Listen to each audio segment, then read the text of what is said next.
¿cuáles son las manifestaciones clínicas que una paciente con menopausia puede desarrollar? Bueno, debido a que hay una deprivación hormonal, o sea, los estrógenos van a estar bien bajitos, esto va a traer consigo manifestaciones lo mismo a corto plazo, a mediano y a largo plazo. De donde a corto plazo los síntomas que van a primar, los que mayormente las mujeres van a tener, van a ser síntomas neurovegetativos. ¿Qué quiere decir esto?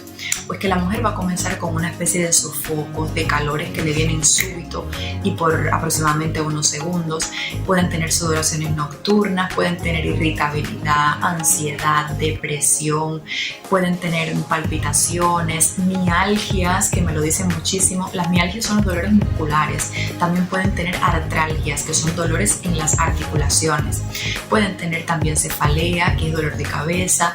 Pueden tener insomnio, pueden sentir fatiga, a lo cual le llamamos astenia. Entonces hay vértigo también, mareo, o sea, hay un grupo de síntomas que van a estar presentes debido a esto, que los estrógenos van a disminuir. Entonces, ¿todas las mujeres desarrollarán esta gran cantidad de manifestaciones clínicas? En realidad no.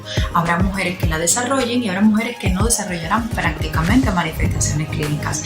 Y también depende un poco pues, el tipo de persona. Hay personas que son un poco más sensibles que otras y personas que tienen más fortaleza quizás a ser más resistentes al desarrollo de síntomas que otras.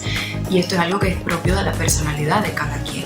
A eso le llamamos el umbral de tolerancia. Personas que toleran más, toleran menos los síntomas.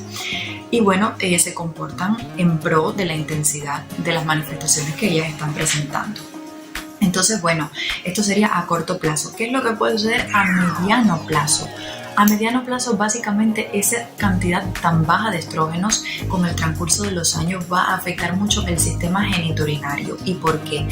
Lo que pasa es que los estrógenos, ellos intervienen en lo que es la formación del colágeno, la formación del hueso. Su déficit ocasionará una disminución de la turgencia tisular y de la resistencia a la tracción.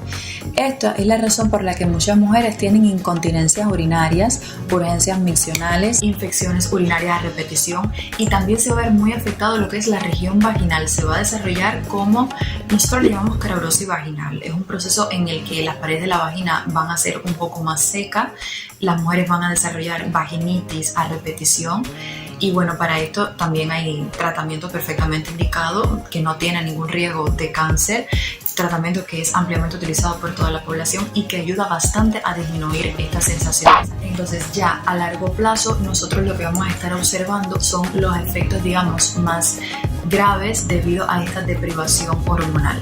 ¿Por qué? Porque con el tiempo, ya cuando la mujer tiene unos 10 años más o menos de estar menopáusica, unos 8 años aproximadamente, los estrógenos también tienen otra función, y es que ellos ayudan a formar hueso y ellos ayudan a que nuestro intestino absorba la mayor cantidad de calcio posible dentro de rangos normales. Entonces, al tener poco estrógeno, es por ende lógico pensar que nosotros no vamos a absorber el calcio como deberíamos y como lo habíamos hecho anteriormente, y también la cantidad de hueso que se va a formar va a ser mucho menor.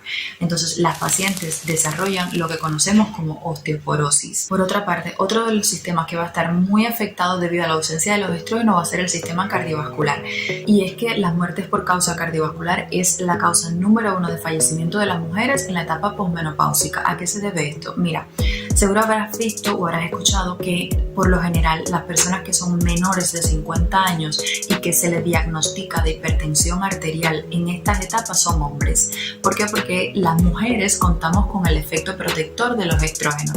Los estrógenos son buenos porque ellos aumentan el colesterol bueno, que se llama HDL, y me disminuyen el malo, el que se llama LDL.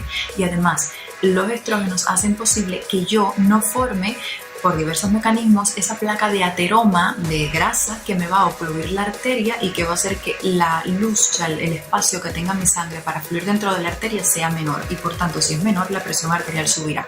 Entonces, como yo tengo estrógenos, yo, mujer menor de 50 años, es menos probable de que yo desarrolle hipertensión. Sin embargo, después de los 50 años, cuando ya yo no tengo ese efecto protector de los estrógenos, entonces verás que después de los 50 aumenta muchísimo el diagnóstico de la hipertensión arterial en pacientes femeninas, y expresamente por esto, porque ya perdimos la protección estrogénica. Para más información, te invitamos a ver el programa completo de Climaterio y Menopausia. Apoyo psicológico, sobre todo de la pareja, mucha comprensión, mucha ayuda. Ya te esperamos.